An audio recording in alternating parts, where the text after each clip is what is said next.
Okay, so we're taking a look at Boyle's law calculations today. So we're looking at pressure and volume. And remember, we use these initial final effect tables to help us set up those proportions. We know that pressure and volume are inversely proportional. So that's going to be important to remember here. So our question tells us we have a sample of gas that occupies 2.0 liters. If I see liters, I know that that is volume. So I'm going to put it in my initial volume box at 0.82 atmospheres. I know that atmospheres is a pressure. So I'm going to put that in my pressure box. What is the pressure when the volume is decreased to 1 liter? So again, 1 liter decrease, that tells me that's the final. So I put it in final volume. And it says, what is the pressure? I don't know the pressure. So I'm just going to call that question mark.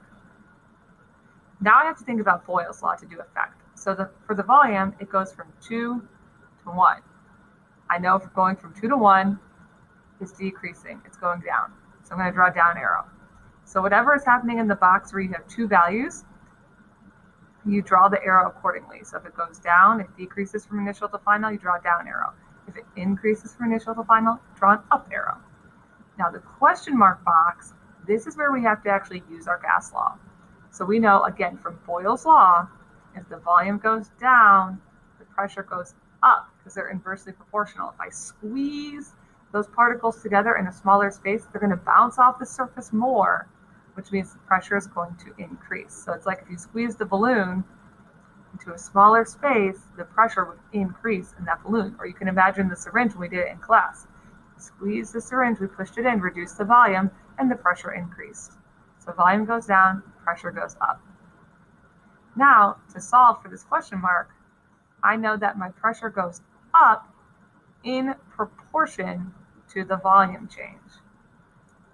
So I have my 0.82 atmospheres that I start with. That number, I need it to go up. So you're always going to multiply by your factor of volume. And I need this number to go up. I need to get bigger. So I'm going to put my bigger number on top. So 2.0 liters is bigger than 1.0 liters. So I put my bigger number on top. That makes my final answer bigger. So pressure goes up, put the bigger volume on top, the smaller volume on the bottom, and that'll make my final answer larger. So then when I multiply that out in my calculator, I get 1.64 atmospheres. And as you know, our last step is sig figs. So 0.82 atmospheres, that has 2 sig figs. 2.0 liters, that has 2 sig figs. 1.0 liters, that has 2 sig figs. It's all 2 sig figs. So that means my final answer, I also need to round it to 2 sig figs. So 1.6 atmospheres. My final answer is rounded to the right number, sig figs, and I, of course, have units. So again, with Boyle's law, remember, inversely proportional. Volume goes down, pressure goes up. Volume goes up, pressure goes down.